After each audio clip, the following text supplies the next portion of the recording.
அனைவருக்கும் இனிய காலை வணக்கம். லாஸ்ட் கிளாஸ் பயாலஜியில் நாம அடுத்து வரக்கூடிய மிட்டம் டெஸ்ட்டுக்கான போர்ஷனுடைய கொஷின் பேங்கை பற்றி பார்த்தோம். ஸோ அடுத்த மிட்டம் டெஸ்ட்டுக்கு நம்ம படிக்க வேண்டியது என்ன, எந்தெந்த கொஷின் எந்தெந்த ஏரியா நம்ம படித்தா போதும் அப்படிங்கிறத நேற்று நான் தெளிவாக சொன்னேன். ஸோ எல்லோரும் படிச்சிருப்பீங்க நம்புகிறேன். ஸோ படிச்சுக்கிட்டே இருங்க. ஸோ தேர்வுக்கு நீங்கள் ஆயத்தமாக இருங்க. சரிங்களா? சரி, நம்ம 2 வாரங்களுக்கு முன்னே நம்ம பயாலஜியில் நம்ம என்ன பாடம் பார்த்துட்ருக்கோம் அப்படின்னு எடுத்துக்கிட்டால் எக்கனாமிக் பயாலஜி, பொருளாதார உயிரியல் அப்படிங்கிற பாடத்தை தான் நம்ம பார்த்துட்ருக்கோம். ஸோ அந்த பாடத்தில் நம்ம கடைசியாக என்ன முடித்தோம் அப்படின்னா டைப் ஆஃப் பயோ ஃபெர்டிலைசர் தான் நம்ம கடைசியாக பார்த்த பாடப்பகுதி. ஸோ இன்றைக்கி நம்ம பார்க்கக்கூடிய பாடப்பகுதி அப்படின்னு பார்க்கும் பொழுது மெடிசினல் பிளான்ட், அதாவது மருத்துவ தாவரங்கள், மருந்து தாவரங்கள் அல்லது மருத்துவ தாவரங்களை பற்றி தான் இன்றைக்கி நம்ம பார்க்க போகிறோம். சரிங்களா? ஸோ இப்போது ஆங்கில மருத்துவ முறைகள் வருவதற்கு முன்பே அந்த காலகட்டங்கள் எல்லாம் பார்த்தோம் அப்படின்னாக்கா மருத்துவம் மருந்துகள் அப்படின்னு பார்க்கும்பொழுது முழுக்க தாவரங்களை மட்டுமே நம்பி மருத்துவ முறைகள் நடைபெற்று வந்துச்சு. இப்போ ஆங்கில மருத்துவ முறைகள் எல்லாமே வந்து பார்த்தோன்னா இப்போ தான் வந்துச்சு. ஸோ அதுக்கு முன்னாடியெல்லாம் பார்த்தோம் அப்படின்னாக்கா முழுக்க மெடிசினல் பிளான்ட்ஸ். ஸோ ஒரு குறிப்பிட்ட தாவரங்கள்லேருந்து பெறக்கூடிய மருந்துகளை பயன்படுத்தி தான் நோய்களை குணமாக்கிட்டு இருந்தாங்க அப்படிங்கிறத நம்ம வந்து மெடிசினல் பிளான்டோட ஹிஸ்ட்ரியில் நம்ம நிறைய படிச்சிருக்கோம். சரிங்களா? அதாவது the history of medicinal plant is as old as the history of human beings. அதாவது மனிதனை போன்று மருத்துவ தாவரங்களும் ஒரு பழமையான வரலாறு உண்டு. ஒவ்வொரு மருத்துவ தாவரங்களுக்கும் ஒரு பழமையான வரலாறு இருக்குது. The most medicines are obtained either directly or indirectly from the plants. இப்போ இருக்கக்கூடிய மருந்துகள் எல்லாமே வந்து பார்த்தோம் அப்படின்னாக்கா நம்ம எப்போ பெறோம், ஒரு தாவரத்திலிருந்து நேரடியாகவோ அல்லது மறைமுகமாக பெறோம் அப்படின்னு சொல்கிறோம். இப்போ நேரடியாக அப்படின்னா என்ன? இப்போ நேரடியாக அப்படின்னு எடுத்துக்கிட்டால் இப்போ ஒரு தாவரத்தோடைய இலைகள் வந்து மருந்தாக பயன்படுத்துகிறோம், அல்லது தாவரத்தோடைய தண்டு, இது மாதிரி தாவரத்தோட ஒரு குறிப்பிட்ட பகுதியை நம்ம என்ன பண்ணுறோம் அப்படின்னாக்கா நேரடியாக மருந்தாக பயன்படுத்துகிறோம். அது வந்து டைரக்ட் மெத்தட். அப்படி இன்டைரக்ட் அப்படின்னாக்கா தாவரங்களில் உருவாக்கக்கூடிய ஏதாவது ஒரு வேதிப்பொருள்கள், அப்போ இதான் மறைமுகம் அப்படின்னு சொல்கிறோம். சரிங்களா? அப்போது தாவரங்களை வந்து நேரடியாகவோ அல்லது மறைமுகமாகவோ நம்ம என்ன மெடிசன்ஸ்க்காக டைரக்டில் இன்டைரக்டில் நம்ம என்ன பண்ணுறோம், மெடிசன்ஸ் பிளானை டிபெண்ட் பண்ணியிருக்கோம்.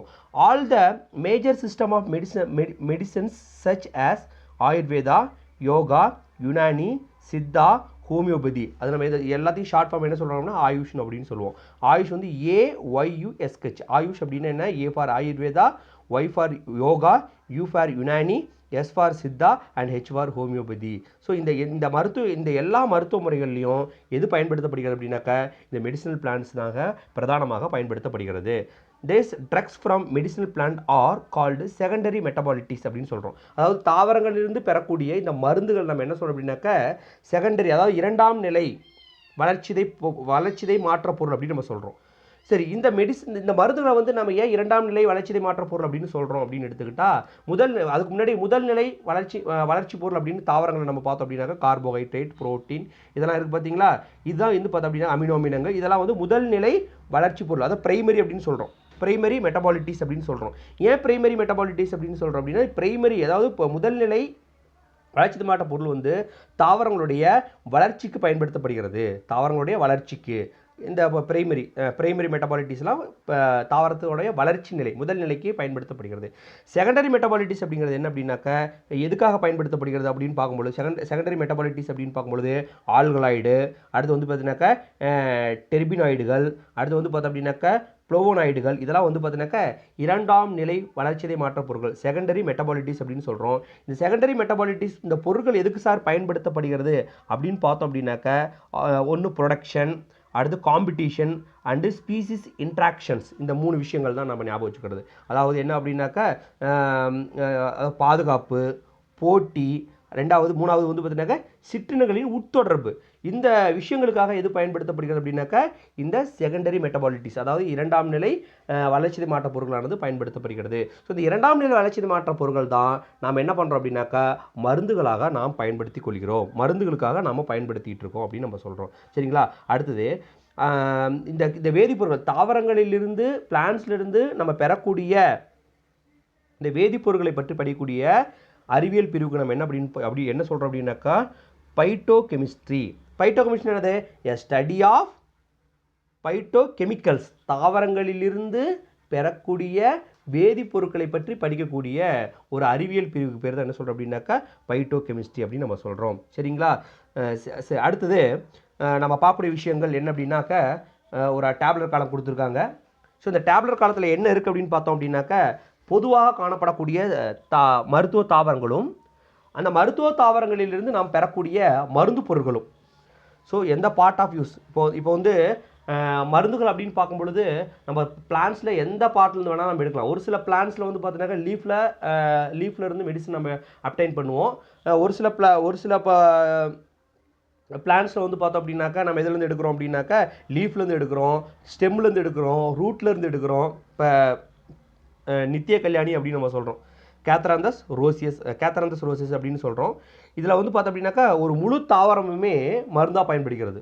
கேன்சர் ட்ரீட்மெண்ட்டுக்காக ரத்த புற்றுநோயின்னு சொல்லுவோம், லுக்கிமியா அப்படின்னு சொல்லக்கூடிய ரத்த புற்றுநோய்க்கு வந்து அந்த தாவரத்துடைய முழு பாகமே இது மருந்தாக பயன்படுத்தப்படுகிறது. அப்போது ஒரு ஹோல் பிளான்ஸாக இருக்கலாம், அல்ல பார்ட் ஆஃப் த பிளான்ஸ், தாவரத்துடைய ஏதாவது ஒரு பகுதி, இலை, பூ, காய், கனி, இல்லாட்டினா ஸ்டெம்மு அல்லது ரூட்டு, அடுத்து வந்து பார்த்தீங்கன்னா ஃப்ளவர் பட்ஸு, இது மாதிரி எது வேணாலும் நம்ம என்ன பண்ணலாம் அப்படின்னாக்கா தாவரத்தோடைய எந்த பகுதியிலேருந்து வேணாலும் நம்ம என்ன பண்ணலாம், மருந்துகளை நம்ம எடுக்கலாம். ஸோ அந்த டேப்லெட் கலந்து இப்போ போட்டிருக்காங்க.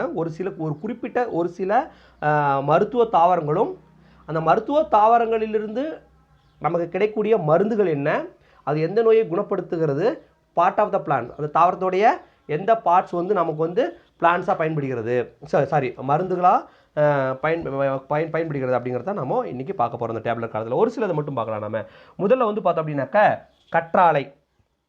கற்றாழையுடைய தாவரவியல் பேர் பார்த்தோம் அப்படின்னாக்கா ஆலோவேரா அப்படின்னு சொல்கிறோம். மருந்து அப்படின்னு பார்க்கும்பொழுது ஆந்த்ராக்வினோன் அப்படிங்கிற மருந்து வந்து கற்றாழையிலேருந்து பெறப்படுகிறது. எந்த பார்ட்ஸ்லேருந்து இந்த மருந்து தயாரிக்கிறாங்க அப்படின்னாக்கா தாவரத்துடைய இலைகள். இந்த கற்றாழையுடைய இலைகள் பார்த்தோம் அப்படின்னாக்கா நல்லா ஃப்ளஷியாக இருக்கும், ஜெல் மாதிரி இருக்கும். ஸோ அதுலேருந்து தான் வந்து பார்த்தோம் அப்படின்னாக்கா இந்த ஆந்த்ராக்வினோன் அப்படிங்கிற மருந்தானது பெறப்படுகிறது. ஸோ இதனுடைய குணப்படுத்தும் நோய்கள் டிசீஸ் கியூர்டு அப்படின்னு பார்க்கும் பொழுது ஹீல் வூண்ட்ஸ், அதாவது காயங்களை குணப்படுத்த பயன்படுகிறது. அடுத்து ஸ்கின் டிசீஸ், தோல் நோய்களை குணப்படுத்த பயன்படுகிறது. கடைசியாக கேன்சர், புற்றுநோயை குணப்படுத்த பயன்படுகிறது. ஸோ இதெல்லாம் வந்து பார்த்தோன்னா கற்றாழையுடைய மருத்துவ குணங்கள். ரெண்டாவது துளசி அப்படின்னு பார்க்குறோம். இதோட துளசியோடைய தாவரவியல் பொட்டானிக்கல் நேம் அப்படின்னு பார்த்தோம் அப்படின்னாக்கா ஆஸ்மியம் சாங்டம். இதனுடைய பயன்படக்கூடிய என்ன மருந்து அப்படின்னு பார்த்தோம் அப்படின்னாக்கா எசென்டியல் ஆயில், ஒரு சிறப்பான ஒரு துளசி எண்ணெய் வந்து ஆயில் வந்து இதில் வந்து ப்ரிப்பேர் பண்ணுறோம். எந்த பார்ட்ஸ்லேருந்து நம்ம ப்ரிப்பேர் பண்ணுறோம் அப்படின்னாக்கா லீவ்ஸ், இலைகளிலிருந்து நம்ம ப்ரிப்பேர் பண்ணுறோம். ஸோ இந்த துளசி இலைகளிலிருந்து பெறக்கூடிய இந்த ஆயிலோடைய பயன் எந்த வகையான டிசீஸை குணப்படுத்த பயன்படுகிறது அப்படின்னு பார்க்கும்பொழுது கோல்டு, ஃபீவர், அடுத்து ஸ்கின் டிசார்டர் அப்படிங்கிறது என்ன, ஸ்கின் டிசீஸ் அப்படின்னா தோல் சம்மந்தப்பட்ட வியாதிகளுக்கு இந்த துளசியானது பயன்படுகிறது. அடுத்து மிக முக்கியமானது வந்து பார்த்தோம் அப்படின்னாக்கா நமக்கு நல்லா தெரிஞ்சது நிலவேம்புடைய பொட்டானிக்கல் நேம் அப்படின்னு பார்த்தோம் அப்படின்னாக்கா ஆண்ட்ரோரிக்ராசிஸ் பேனிகுலேட்டா.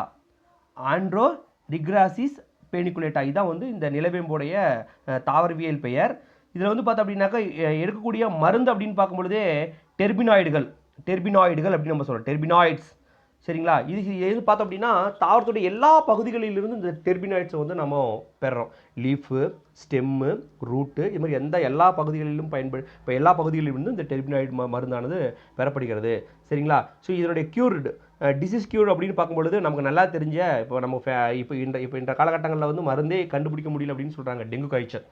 அந்த டெங்கு காய்ச்சலுக்கு வந்து குணப்படுத்துவதற்கு ஒரு சிறந்த மருத்துவ தாவரங்கள் அப்படின்னு பார்க்கும்பொழுது ஆங்கில மருத்துவ முறைகள்லேயே மருந்து இல்லை. ஆனால் இந்த மருத்துவ தாவரமான நிலவேம்பு, பப்பாளி, இதெல்லாம் பயன்படுத்தி வந்து பார்த்தீங்கன்னா டெங்கு காய்ச்சலுக்கான மருந்தானது தயாரிக்கப்பட்டிருக்கு. இது வந்து நம்முடைய உடம்புல இருக்கக்கூடிய இம்யூனிட்டி பவரையும் ஒயிட் பிளட் செல்ஸோட எண்ணிக்கையை இன்க்ரீஸ் பண்ணி நமக்கு வந்து ஒரு தேவையான நோய் எதிர்ப்பாற்றலை தருகிறது. அப்போ நிலவேம்பு எதுக்கு அப்படின்னாக்கா டெங்கு காய்ச்சலை குணப்படுத்துவதற்கு.